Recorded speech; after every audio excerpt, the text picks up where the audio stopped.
Good morning, friends. I am Avinash Ghurpade, and today, I have written here two stanzas of a poem, and that poem is very interesting. She Walks in Beauty by Lord Byron. She Walks in Beauty is one of the famous poem of Lord Byron. तो आज हम इसको समझने की कोशिश करते हैं. This poem is very important. Romantic tone में ये पूरी पोएम लिखी गई है, और पोएम पढ़ाने से पहले कुछ चीज़ें मैं आपको बताने की कोशिश करता हूँ कि लॉर्ड बायरन जो थे, I think this poem is written in 1814, और वो जब पोएम लिखी, before that he went to a party and where in he saw a striking beauty, a beauty of Anne Wilmot. तो उसको देख के, एने को देख के उनके दिमाग में ये ख्याल आया है, और वो पूरी की पूरी चीज़ें वो रोमांटिक मैनर में उन्होंने लिखी है. मतलब किसी एक गर्ल की प्रॉबेबली ब्यूटी को वो यहाँ डिपिक्ट कर रहे हैं. तो गर्ल्स की ब्यूटी जब हम मतलब probably now you are at 16-17 year, probably 18 year. तो now whenever you look to a girl, so you have a certain feeling in your mind. तो आप किसी को देख के आप उसके ब्यूटी को डिपिक्ट करते हो या फिर डिस्क्राइब करते हो, तो आपकी जो फीलिंग है उसी तरह की फीलिंग ये लॉर्ड बायरन की इस पोएम के लिए है. तो ब्यूटी प्रोबेबली दो तरह की होती है. जब हमें वो आउटर ब्यूटी जो दिखती है किसी की, तो वो किसी को देख के हमें वो दिख जाती है, तो उसको हम बोल सकते हैं कि अपीयरेंस जो होता है वो, उसके बारे में मैं बात कर रहा हूँ. अपीयरेंस अगर देख के हुआ तो. और दूसरी जो होती है वो है इनर ब्यूटी. ओके, तो बाहर से जो दिखता है वो आउटर ब्यूटी है, और इनर ब्यूटी जो अंदर की ब्यूटी है, मतलब उसके क्वालिटीज़ है, ये सब चीज़ें, उसको इनर ब्यूटी. ये दोनों ही चीज़ें इस पोएम में दी गई है. पोएम को पढ़ने की कोशिश करते. पोएम समझने में थोड़ी सी डिफ़िकल्ट जा सकती है, आपको चीज़ों को बहुत बारीकाई से धीरे धीरे समझना है, और मैं भी इसी तरह से बताने की कोशिश करूँगा. She walks in beauty like, वो शी वॉक्स इन ब्यूटी, ये पहला ही सेंटेंस बोल रही है कि she walks in beauty.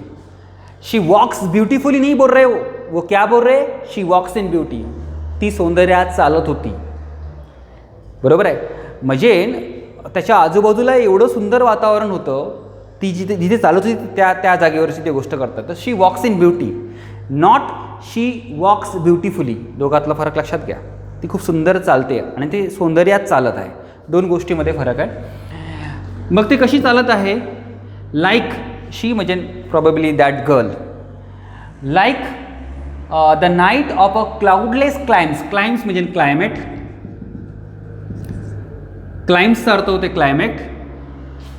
Like the night of cloudless climes. क्लाइम्सचा अर्थ होते climate. And starry skies. Starry क्लाइज. Starry means wherein there are so many numerous stars, म्हणून त्याला स्टेरी म्हटलं. Starry skies. असं आभाळ ती चालत होती. कशा पद्धतीने? लाईक इथे आला म्हणजे हे सिमिली आहे, तुम्हाला समजून घ्यावं लागेल. This a simile figure of speech. Like the night, अशा रात्रीप्रमाणे. ते क्लाउडलेस रात्र आहे, म्हणजे आकाश एकदम निरभ्र आहे. क्लायमेट त्यावेळेचं. अँड स्टेरी काईज, आकाश एकदम स्पष्ट शुभ्र आहे, आणि स्टार्स त्या आकाशामध्ये आहे. स्टेरी स्काईज अशा जागी. क्लाउड्स नाही आहे, क्लाउडलेस.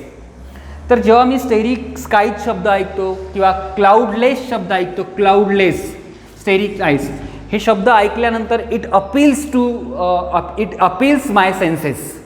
मला ते इमॅजिन करता येते, माझ्या डोक्यात ते इमेज तयार होते.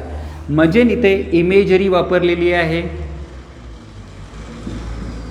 इथे काय वापरली आहे? इमेजरी वापरली आहे. इथे पण इमेजरी वापरलेली आहे. इमेजरी ही सुद्धा एक फिगर ऑफ स्पीच आहे. It's also figure of speech. When a words or a sentence appeals to your senses, and it creates an image, it's called imagery. तर हे इमेजरी आहे. डिटेल एक्सप्लेनेशन मी नंतर तुम्हाला देईलच.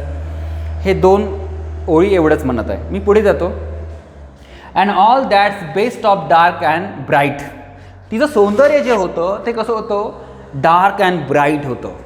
And all that's best of dark and bright meet me in her aspect and her eyes.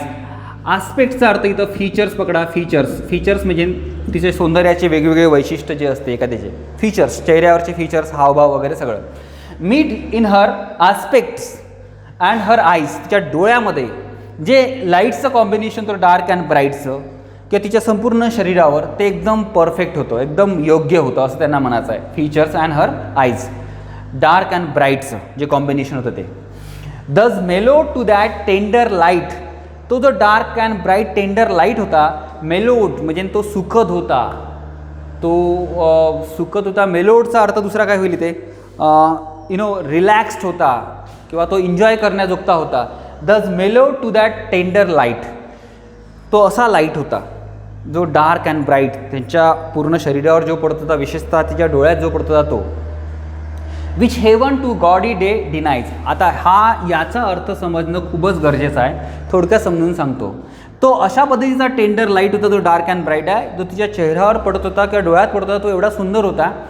तो अशा पद्धतीचा light which heaven, स्वर्गसुद्धा, which heaven स्वर्गसुद्धा, टू गॉडी, गॉडीचा म्हणजे इथे गोडीचा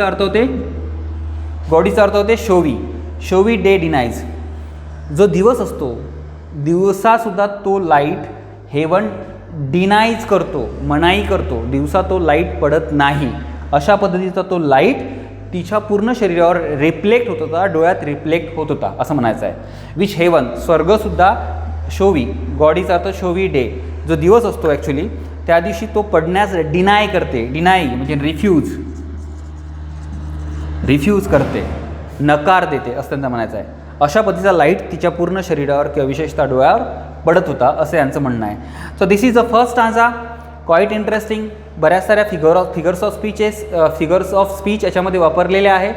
मी तुम्हाला थोडक्यात सेमिली सांगितली आहे, मी इमेजरी सांगितली आहे. थोडक्यात इथे एक डार्क अँड ब्राईट शब्द आलेला आहे, इट्स अ अँटिथेसिस. हे अँटिथेसिस आहे. When two opposite words are use in a sentence it's called antithesis. Okay, तर हा अँटिथेसिस आहे. परत काही फिगर्स ऑफ स्पीचेस याच्यामध्ये वापरलेले आहे. तुम्हाला अलिट्रेशन वगैरे कुठे दिसलं तर यू कॅन इझिली आयडेंटिफाय की इथे अलिट्रेशन राहू शकते. जसं क्लाउडलेस क्लाइम्स, अलिट्रेशन आहे, सी लेटर इज रिपीटेड. हे सगळं डिटेलमध्ये आपण कदाचित एक्सरसाइजमध्ये परत आपण फिगर्स ऑफ स्पीच बघणार आहोत. त्याच्यामध्ये सगळेजण सगळ्या पोएम्स आपण फिगर्स ऑफ स्पीच आपण बघून घेऊ. मी पुढचा स्टांजा एक्सप्लेन करतो जो तेवढाच महत्त्वाचा आहे. तुम्ही प्रत्येक गोष्टी नोट डाऊन करा, कारण की हे पोएम खरंच थोडक्यात समजायला थोडीशी डिफिकल्ट आहे पण इंटरेस्टिंग आहे. One shade the more, one ray the less. आता हे समजणं गरजेचं आहे. हा जो लाईट, टेंडर लाईट तिच्या पूर्ण शरीरावर रिफ्लेक्ट होत होता, तो त्या लाईटबद्दल बोलता. वन शेड द मोर, त्याचा जो शेड आहे तो मोर थोडासा जास्त झाला, द मोर थोडासा जास्त झाला. अँड वन रेज द लेस, आणि जो किरण आहे त्याचे ते थोडेसे कमी झाले. शेड थोडासा जास्त किंवा किरण थोडेसे कमी झाले तर had half इम्पेअर्ड the nameless grace. Nameless म्हणजे जे शब्दात व्यक्त करू शकत नाही, नेमलेस शब्दात व्यक्त करू शकत नाही. Grace here is beauty, grace इथे याला ब्युटी म्हटलेलं आहे. जर ते शेड्स इन्क्रीजेस मोर और रेज इन्क्रीजेस लेस, शेड्स जास्त झाले, रेज कमी झाले, म्हणजे ते लाईट जो आहे तो परफेक्ट नसला तसाच, तर हॅड हाफ इम्पेअर्ड, तर ते तेवढं प्रॉपर होणार नाही. इम्पेअर्ड म्हणजे ते बिघडून जाईल, ते तेवढं व्यवस्थित सुरळीत ॲप्रोप्रिएट राहणार नाही, बिघडून जाईल, अनॲप्रोप्रिएट होईल, बिघडून जाईल. इम्पेअर्ड काय बिघडेल? नेमलेस ग्रेस, ते शब्दात न व्यक्त करणारं सौंदर्य तसंच राहणार नाही असं त्यांचं म्हणणं आहे. जे कॉम्बिनेशन लाईटचं, डार्क अँड ब्राईटचं होतं ते, तर ते बिघडून जाईल असं हे म्हणत आहे. हे वरच्या दोन लाईन्स, तर ते परफेक्ट कॉम्बिनेशन आहे. Shade the more and one ray the less. Ray म्हणजे किरण तुम्हाला माहीत आहे, शेड म्हणजे तुम्हाला माहीत आहे, सावली या सेन्सनी घेतलं असेल इथे. तर हे या दोन ओळींचे हा अर्थ आहे. Which waves in every raven trees, which waves in every raven trees or softly lightens over her face. याचा अर्थ, ह्या दोन ओळींचा अर्थ मी तुम्हाला सांगतो. Softly lightens over her face, तिच्या चेहऱ्यावर जे सॉफ्टी म्हणजे हळूवार जे आहे, तिच्या चेहऱ्यावर जो लाईट्स येत आहे, lightens over her face, probably तिच्या चेहऱ्यावर जे आहे तर वरच्या शब्दात दिला आहे which waves in her every raven trees. Raven ट्रीजचा अर्थ रावण म्हणजे it's a big bird, black bird. तर त्या अर्थाने ते शब्द वापरला नाही आहे. त्या रावणचा कलर एकदम ब्लॅक असतो आणि ते ब्लॅक म्हणजे हेअर या अर्थाने, आणि ते हेअर तिच्या चेहऱ्यावर आहे आणि तिच्या चेहऱ्यावर एक which waves in every raven trees or softly lightens over her face. आणि तिच्या चेहऱ्यावर जो प्रकाश पडत आहे, तिच्या चेहऱ्यावर असणारे जे काळेभोर केस आहे त्याच्यामुळे तिचं सौंदर्य एकदम उठून आणि व्यवस्थित दिसतं असं त्यांचं म्हणणं आहे. रावणचा अर्थ ब्लॅक बर्ड आणि तो एकदम ब्लॅक असतो, त्याला केस म्हटलेलं असेल त्यांनी त्या गर्ल्सचे, अशा सेन्सनी ते घेतलेलं आहे. तर हे डिस्क्रिप्शन ॲक्च्युली पूर्ण याच्यामध्ये. पुढे वेअर थॉट्स सेरेनली स्वीट एक्सप्रेसेस. तिचे जे विचार आहेत ते एवढे सेरेनलीचा अर्थ होते मृदू, सॉफ्ट. Serenely sweet expresses. तिचे थॉट जे आहेत हे एकदम इनोसंट आहे, एलोगंट आहे तिचे थॉट्स असं त्यांचं म्हणणं आहे. Sweet expresses. How pure, how dear their dwelling place. तिचे थॉट्स एवढे सुंदर आणि एवढे प्युअर आणि एवढे इनोसंट आहे, तर तिचं जे ड्वेलिंग प्लेस आहे, राहण्याचं जे ठिकाण असेल ते किती सुंदर असेल असं इथे पोएटला म्हणायचं आहे. तर एकंदरीत पूर्ण डिस्क्रिप्शन दिलेलं आहे तिच्या ब्युटीबद्दल किंवा तिच्या प्लेसबद्दल जिथे ते राहते, या सगळ्या गोष्टीचं डिस्क्रिप्शन इथं दिलेलं आहे. फिगर्स ऑफ स्पीचेस जर आपण इथं बघितलं आपण सेकंड स्टांजामध्ये, तरी बऱ्या प्रमाणामध्ये आपल्याला समजू येईल की त्यांनी इथं म्हटलेलं आहे रावण ट्रीज हा शब्द वापरला आहे प्रॉबेबली फॉर हेअर्स. ठीक आहे, डार्क हेअर्ससाठी हे रावण ट्री हा शब्द वापरलेला असेल, तर हा मेटॅफोर आहे. It's a मेटॅफोर. ओके. नाव बऱ्याच जागी परत त्यांनी वापरलेला आहे, अझोनन्स पण वापरलेला आहे फिगर्स ऑफ स्पीच या सेकंड स्टांजामध्ये. पण डिटेलमध्ये मला वाटते जेव्हा आपण ही पूर्ण पोएम समजून घेऊ आणि मग सेपरेटली आपण फिगर्स ऑफ स्पीच समजून घेऊ, कारण की दोन्ही गोष्टीचं कॉम्बिनेशन एकत्र होऊ तर थोडंसं कन्फ्यूज तुम्ही होऊन जाल त्याच्यामध्ये. तर अशा पद्धतीने याचा स्टांजा नंबर 1 आणि स्टांजा नंबर 2 आहे. तर डिटेल एक्सप्लेनेशन तुम्हाला पॅराफ्रेजमध्ये तुम्ही तुमच्या शब्दामध्ये लिहा. काही डिफिकल्टी असेल तर मी तुम्हाला सॉल्व करून सांगेलच. That is all. This is a 2 stanzas actually I have taught to you. Coming to the next 2 stanzas.